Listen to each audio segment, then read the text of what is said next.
Am I the asshole for exposing my aunt and tearing my family apart after what she did to my mom? Am I the asshole for exposing my aunt's secret and tearing apart my entire family? That's the question I keep asking myself. I didn't plan to become the family pariah or the reason for our Christmas cancellations. But when I found out the truth about what she did to my mom, I couldn't stay quiet. I'm to 9F. My mom, Maria, is 58. My aunt, Veronica, is 61, and her older sister. We were a pretty tight-knit family growing up. Every holiday, every birthday, every graduation, the whole extended family would pile into someone's home, cook too much food, and pretend like we were the picture of harmony. The kind of family that signed every birthday card with all our names, even if we barely saw each other. But the truth is, the harmony was a veneer, and Veronica was the queen of the charade. Veronica was the kind of woman who could make you feel like garbage with a smile. She never raised her voice, never swore, but she had this way of lacing every compliment with a backhanded insult. She'd say things like, "Oh, you look nice in that dress. I never would have guessed you could pull off stripes with your figure." She was particularly cruel to my mom. My mom is quiet, gentle, and a bit shy. She's the kind of woman who bakes you cookies when you're sad, sends handwritten thank you cards, and still calls me every Sunday just to chat. But growing up, I always noticed how small she seemed around Veronica, like a balloon slowly deflating. It wasn't until I was older that I started to piece together the history between them. Veronica had always been the favorite with my grandparents, with their extended family, even with neighbors. She was prettier, louder, more ambitious. My mom, according to family legend, was the late bloomer who never quite bloomed. When my grandparents died within months of each other 5 years ago, the family estate was split between the sisters. Or so I thought. I was helping Mom clean out her attic last fall when I found a folder tucked behind some old tax boxes.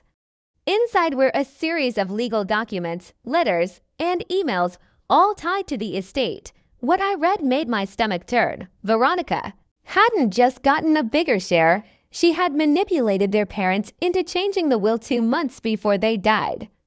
She used a lawyer friend, told them my mom was irresponsible, mentally unwell, and planning to sell off the house for cash. None of it was true. The result: Veronica inherited nearly 80% of the estate, including my grandmother's house, which she promptly sold, most of the savings, and nearly all the heirlooms. My mom had stayed silent, saying it wasn't worth fighting over family, but I wasn't going to stay silent. That discovery lit something in me, a rage I didn't know I had. My mom had spent her life quietly enduring Veronica's cruelty, and in the end, Veronica stole her dignity, her inheritance, and her voice. So I gave her a voice. I started small.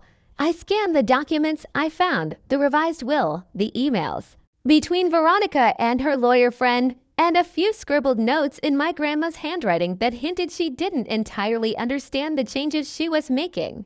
Then I created a folder on my drive, labeled it for when the time comes. That time came a few weeks later when my cousin Alyssa, Veronica's daughter, announced her engagement. A big garden wedding was planned for the spring, and of course, Veronica was taking full credit. She sent out over-the-top save the dates and started planning family meetings to organize the event like it was the royal wedding. At one of these meetings, she made a pointed comment about how some people didn't have a head for planning and shouldn't embarrass the family by getting involved. She looked directly at my mom when she said it. I snapped out. Later that night, I emailed the entire extended family, every aunt, uncle, cousin, even a few second cousins I barely knew, with a polite message. "Hi everyone, I've come across some documents while helping my mom with storage. Given the significance of what's in them, I believe it's important the whole family knows. I've attached copies.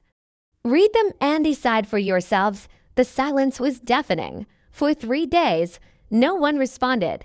Not a single reply. Not a single call. I started to wonder if I'd made a huge mistake. Maybe they didn't care. Maybe they'd side with Veronica like always. Then my uncle Marcus called. He was livid. Not at me, at Veronica. He told me he'd always suspected something fishy with the will but never had proof. Then came Aunt Clara, then Cousin Leo. It was like the family had been waiting for someone to finally light the match. Veronica, of course, denied everything. Said I forged the emails, accused my mom of turning me against her. She even implied I was mentally unstable, which was rich, considering I had paper trails for Dave. The family fractured overnight. Some relatives cut ties with Veronica completely. Alyssa's wedding got postponed. Veronica posted a tearful Facebook status about betrayal within the family and malicious lies meant to destroy joy. Comments were disabled, but I wasn't done. I hired a lawyer. We reopened the estate case. With the documents in hand and testimonies from family members, it turned out Veronica's changes were, at best, unethical and at worst, potentially fraudulent. It'd take months to settle in court. Maybe years, but for the first time in my life, I see my mom walking a little taller. Was I the asshole for throwing our family into chaos? Maybe, but sometimes the truth needs a little chaos to be heard. After I sent those emails and everything started to unravel, the family became a battleground. The quiet Sunday dinners turned into awkward silences and hushed whispers. The family WhatsApp group, deleted by half of the members. Those who stayed were constantly at each other's throats, picking sides like it was a soap opera. Veronica went full damage control. She hired her own lawyer, sent out denial letters, and tried to discredit me in every way possible. She painted me as the villain trying to destroy family unity for personal gain. She even dragged my mom into it, twisting her words to make her sound like a bitter old woman who couldn't accept losing the spotlight. I won't lie, it was brutal. For every relative that reached out with sympathy, there were two who called me a liar, a troublemaker, and worse. Some of them, people I thought were friends, blocked me. My phone blew up with angry texts and cold shoulders. One night, my mom broke down. Maybe I should have stayed silent, she whispered. Maybe this wasn't worth it, but I couldn't back down. This wasn't just about money or heirlooms. It was about respect, about standing up to someone who had made a career of stepping on others to get ahead. I started documenting everything. Every call, every message, every insult. My lawyer told me to keep a record because Veronica's camp wasn't going down without a fight. The court dates were grueling. Veronica's lawyer argued she was the only one who truly cared for our grandparents in their final years, painting my mom as neglectful and greedy. But with the evidence we had, the suspicious timeline of will changes, the forged signatures, the email chains, the truth was starting to shine through. One surprising lie emerged, Aunt Clara. She was always the quiet one, rarely picking sides, but she testified that she'd witnessed Veronica manipulating Grandma during a family gathering, pressuring her to change the will. Her testimony shook the courtroom. As the case dragged on, the family's foundation cracked further. Alyssa's wedding was eventually canceled, with the couple citing family issues and stress. It felt like the damage was irreparable. Yet, through it all, my mom grew stronger. The quiet woman who once shrank in Veronica's shadow was becoming a force in her own right. She started speaking out, attending support groups, and even began planning a small business selling homemade jams, something she'd always wanted but was too timid to try. Was I the asshole for tearing the family apart? Maybe, but watching my mom regain her dignity made every sleepless night and harsh word worth it. As the court case wore on, the lines within our family hardened. The once close-knit group splintered into factions, those who believed Veronica's version and those who stood with my mom and me. The holidays became unbearable. No one wanted to be the first to call a truce. And frankly, after all the bitterness, I didn't know if a truce was even possible. Veronica's venom grew sharper. She didn't just want to win the legal battle. She wanted to destroy my credibility and my relationship with my mom. She whispered poisonous lies to relatives, accusing me of fabricating evidence, even claiming I'd bribe Aunt Clara to testify against her. It was a war of words, and in some ways, it felt like the family was tearing itself apart from the inside. The stress was crushing.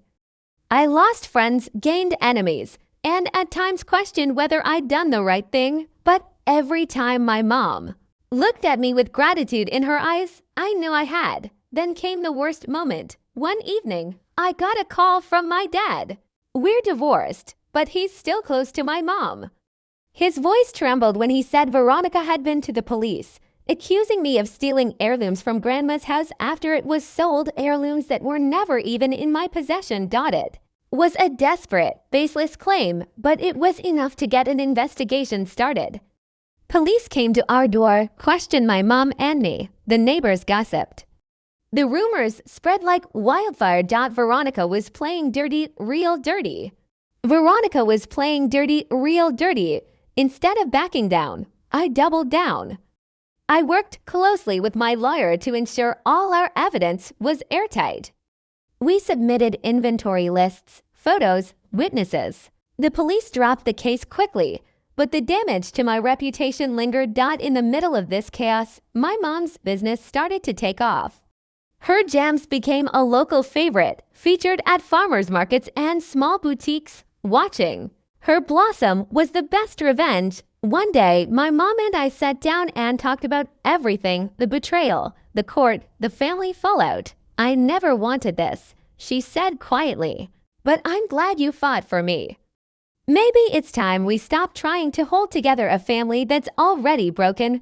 I nodded. Maybe she was right. Maybe some wounds run too deep to heal. Yet as Veronica's threats continued, I realized this wasn't just about family anymore. It was about justice and reclaiming what was stolen. Months turned into a year, and the court case finally reached its climax. The judge reviewed every piece of evidence, every testimony, every email, and every witness statement. Veronica's carefully constructed facade began to crumble under the weight of truth. In the courtroom, the tension was palpable. Veronica sat stoic, her eyes cold and calculating. My mom and I sat together, holding hands, bracing for the verdict that would decide not just money or property, but years of pain, betrayal, and fractured family ties. The judge's voice broke the silence. After careful consideration, it is clear that the will was altered under questionable circumstances. The court hereby rules in favor of the plaintiff, restoring a fair portion of the estate to Maria, the rightful heir. Additionally, findings of undue influence and fraudulent behavior by Veronica have been noted and referred to the appropriate authorities. Veronica's expression flickered for a moment, a flash of anger, disbelief, then something like defeat.